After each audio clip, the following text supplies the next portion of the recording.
I think people, just been having this very discussion before I came here today, people are joining up the dots of things. Right.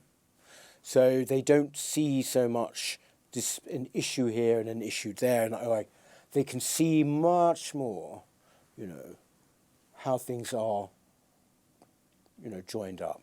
So, for example, you've got the government's, the establishment reaction to COVID, for example, a few years ago, and we've now got this seeming incapability to do anything about migration. So people are saying, well, wait a minute, 2 or 3 years ago, you managed to absolutely upend society very effectively and very quickly. So you can do things when you really want. So why can't you do something about this, And so I think that there is a kind of extraordinary anger now amongst people, and rage, in fact. But a lot of it is born as well of being told for so long that they are wrong to feel that. That there are two things there. On the one hand, they have rage about what's happening to our country.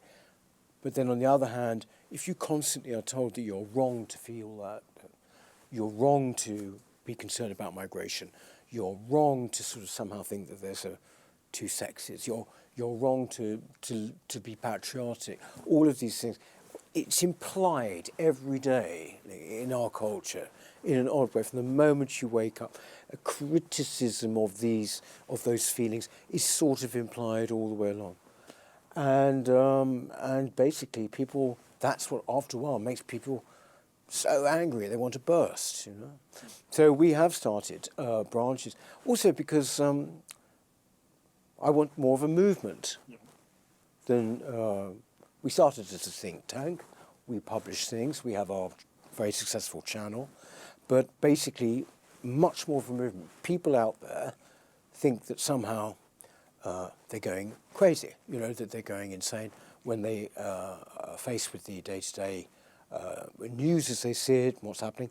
We have to say, you really are not, you're not going crazy. Indeed, you're in the majority. And basically, you've got to make association with other people who feel like that.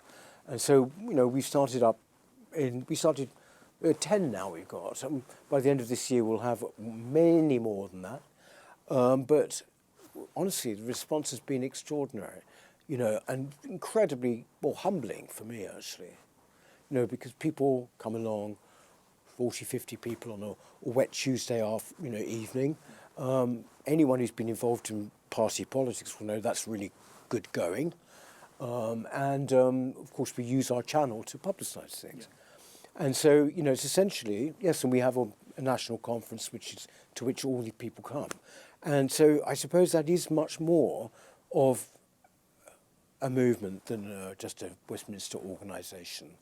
And I'm much more interested in, hopefully giving a voice to people out there than hobnobbing with the Under Secretary of State for I don't know what. You know what I mean? Yeah. In some Westminster pub.